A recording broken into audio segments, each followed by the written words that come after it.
காலையில சூரியன் வரலாமா, இதோ வந்துட்டேன்னு வழியில வந்துட்டே இருக்கு. இந்த கால நேரத்துல எனக்கு உங்க கூட பேசுறது ரொம்ப பிடிச்சிருக்குது.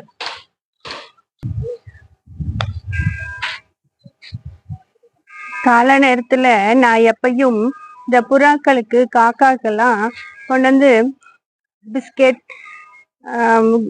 எந்த தானியம் இருக்கோ அதை நான் வைப்பேன். பாருங்க வந்து எவ்வளவு அழகா சாப்பிட்டுட்டு இருக்காங்க.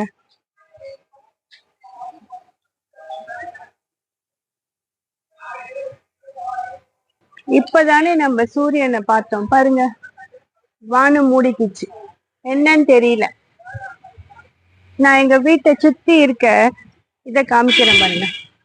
எங்க வீட்டுக்கு ஆப்போசிட்ல இது பெரிய மரம் இருக்குது, ரொம்ப வருஷமா இருக்குது.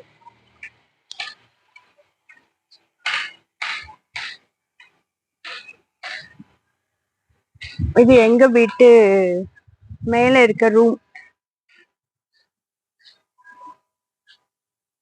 எனக்கு என்னமோ இந்த காலையில உங்க கூட பேசுறது எனக்கு ரொம்ப பிடிச்சிருக்குது. இன்னைக்கு நான் இப்படி மெதுவா நடந்துகிட்டே யோசித்தேன், நம்ம வாழ்க்கையே இப்படி ஓடிட்டு இருக்குது. சில சமயம் மெதுவா போகுது, சில சமயம் பரபரப்பா போகுதுன்னு நினைச்சேன். அப்பதான் தெரிஞ்சது அது வேகமா போறதும் மெதுவா போறதும் நம்ம கையில தான் இருக்குதுன்னு. இப்ப நம்ம நடக்கிறோம், வாக்கிங். நம்ம நடக்கிற போது, மெதுவா நடக்கும்போது, எதையாவது சிந்தனை பண்ணிட்டு நடக்கும்போது அது ஒரு சுகமா இருக்குது இல்லையா? அதுவே பறக்க பறக்க ஓடும் போது, ஆபீஸ்க்கு போறோம், வண்டி எடுத்துட்டு ஐயோ லேட் ஆயிடுச்சுன்னு பறந்துட்டு வண்டி ஓட்டிட்டு போவோம். இல்லாட்டி ஐயோ பஸ்ஸுக்கு ஓடுவோம். இப்படி ஓடுறோம் இல்லையா? அப்படி ஓடுறப்ப ஒரு நிமிஷம்னாச்சும் நம்ம எதையாவது சிந்திச்சிருக்கோமா? குடும்பம், வீடு, வேலை செய்யும் இடம் அப்படின்னு ஓடிட்டு இருக்கும். என்னைக்காச்சும் நம்ம சிந்திச்சு பார்த்திருக்கோமா? சில நேரம் சிரிக்க கூட நேரம் இல்லாம ஓடிட்டு இருப்போம். பணம் தான் வாழ்க்கைன்னு ஆயிடுச்சு இல்லையா? அதனால நம்மளும் பணம் அப்படின்னு ஓடுறோம். பணம் வேண்டான்னு நான் சொல்லவே இல்லை. நம்மளுடைய வாழ்வாதாரத்துக்கு பணம் ரொம்ப முக்கியம். பாருங்க, எங்க வீட்டு கோயில்கிட்ட மணி அடிக்குது. எங்க வீட்டு தூய்மை பணியாளர் எங்க வீதியில இருக்கிற ஒரு விசில் அடிச்சுட்டு வராரு, குப்பையை கண்ட இடத்துல கொட்டாதீங்கன்னு. பாவம் தானே, நம்மளால ஒரு வீட்டு குப்பையே வச்சுக்க முடியல, அவங்க எத்தனை வீட்டு குப்பையை எடுக்கிறாங்க. அவங்க நிலைமையை யோசிங்க. தயவு செய்து மக்கிற குப்பை மக்காத குப்பைன்னு தனியா பிரிச்சு கொடுங்க. இது என்னோட ரிக்வஸ்ட் உங்ககிட்ட. இந்த வாழ்க்கையோட ஓட்டத்துல நாம யாருன்னே சில நேரம் மறந்துடுறோம். பணம் தான் வாழ்க்கைன்னு ஓடுறாங்கன்னு சொன்னேன்ல. பணம் நம்ம வாழ்க்கை ஆதாரத்துக்கு, வாழ்வாதாரத்துக்கு ரொம்ப முக்கியம். அதை வேண்டான்னு சொல்ல முடியுமா? இத நினைங்க ஒரு நிமிஷம். என்னைக்காச்சும் நாம யாரு அப்படின்னு நினைச்சிருக்கீங்களா? இல்ல. உங்களோட இந்த மனதுக்காக ஒரே ஒரு மருந்து சொல்றேன், கேக்குறீங்களா? ஒண்ணு செய்யுங்க. பேசாம அமைதியா உங்க வீட்லயே உங்களுக்கு பிடிச்ச இடம் எது? உங்க வீட்டு மொட்டை மாடியா, இல்ல உங்க வீட்டு பால்கனியா, இல்ல உங்க வீட்டு பூஜை அறையா? அப்படியே போய் அமைதியா ஒரு நிமிடம் கண்ணை மூடி யோசிங்க. அப்ப தெரியும் நீங்க யாருன்னு. உங்க மனசு சொல்லும் நீங்க யாருன்னு. ட்ரை பண்ணி பாக்குறீங்களா? நீங்க ரொம்ப அழகா இருக்கீங்க அப்படின்னு சொல்றதுக்கு 10 பேர் தேவையே இல்லை. உங்களோட இத தீர்மானிக்கிறது நீங்க தான். அது எதுவானாலும் சரி, உங்களுடைய அழகானாலும் சரி, உங்களுடைய திறமையானாலும் சரி, உங்களுடைய பொறுமையானாலும் சரி, உங்களுடைய வார்த்தைகள், டெலிவர் த வேர்ட்ஸ், அது கூட சரி, டெலிவரிங் த வேர்ட்ஸ், நீங்க என்ன சொல்றீங்க அப்படிங்கிறது கூட ஒருத்தர் தீர்மானிக்க வேண்டாம், நீங்க தான்.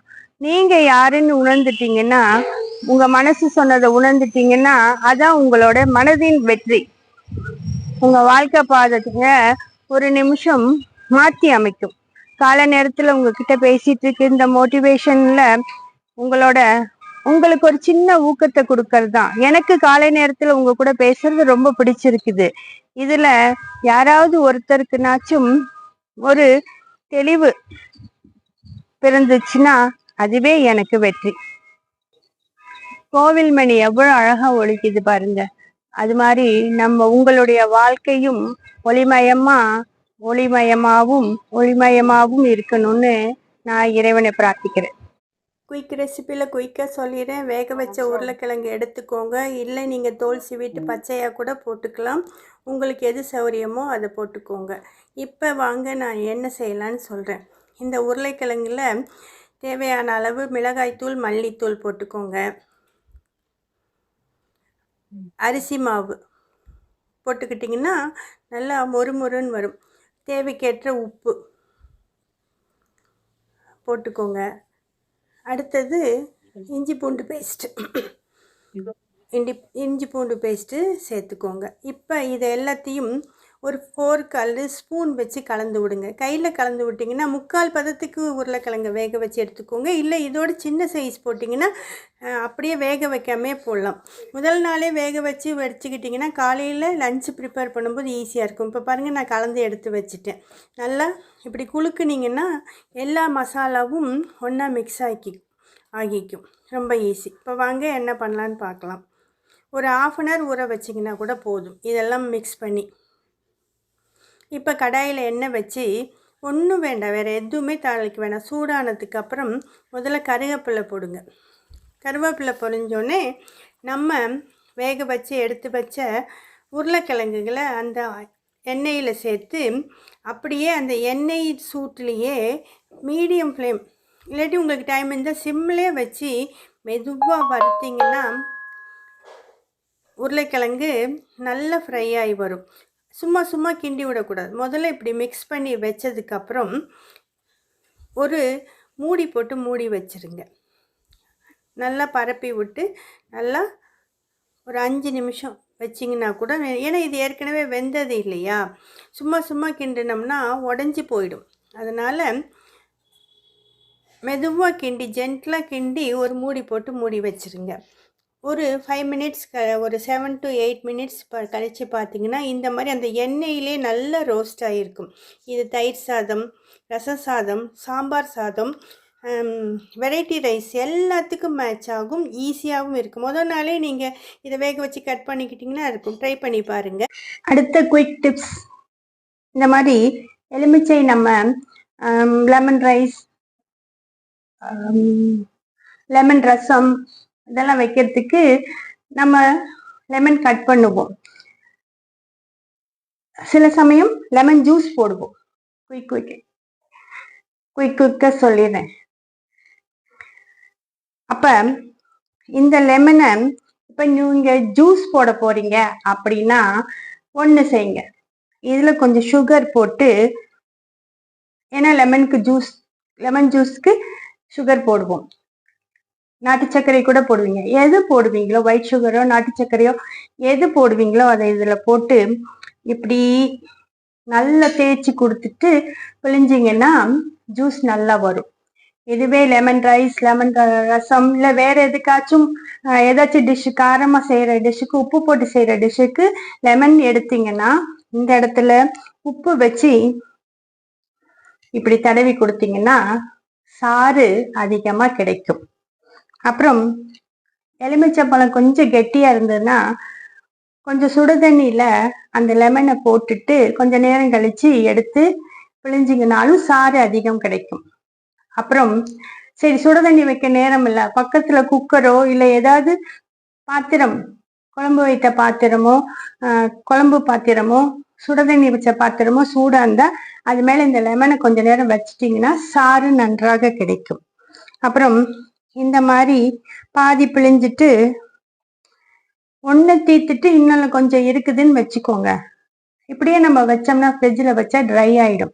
அதுக்கு நீங்க என்ன பண்ணுங்க, அந்த பிழிஞ்ச மூடி இருக்கும்ல அதை பாதி இருக்குல்ல அது மேல வச்சு ஒரு இப்படி வச்சு டூத் பீக்கோ ஏதோ ஒன்று வச்சு மூடி வச்சிட்டிங்கன்னா அந்த லெமன் காஞ்சே போகாது. அடுத்தது இன்னொரு குயிக் டிப்ஸ். இது என்ன தெரியுமா? கருவேப்பிலை குச்சி. கருவேப்பிலை உருவிட்டு காய வச்சிருக்கேன். இது நீங்க டூத் பீக் யூஸ் பண்ணுவீங்களா? காசு கொடுத்து கடையில வாங்காதீங்க. இந்த குச்சிகளை சின்ன சின்ன துண்டுகளா உங்களுக்கு எந்த சைஸ்ல வேணுமோ எடுத்து ஒரு டப்பாக்குள்ள போட்டு வச்சுக்கிட்டீங்கன்னா ஈஸியா செலவே இல்லாத நல்லா கழுவி சுத்தம் பண்ண கருவேப்பிலை குச்சி ஹைஜீனிக்கா நம்மளுக்கு செலவில்லாம கிடைச்சிரும். இந்த டிப் பிடிச்சிருந்தா மறக்காம உங்க ஃப்ரெண்ட்ஸ் அண்ட் ஃபேமிலிக்கு ஷேர் பண்ணிடுங்க. அப்புறம் இந்த மாதிரி யூஸ்ஃபுல்லான டிப்ஸ் பார்க்கறதுக்கு நம்ம சேனலை சப்ஸ்கிரைப் பண்ணிட்டு எனக்கு சப்போர்ட் பண்ணுங்க.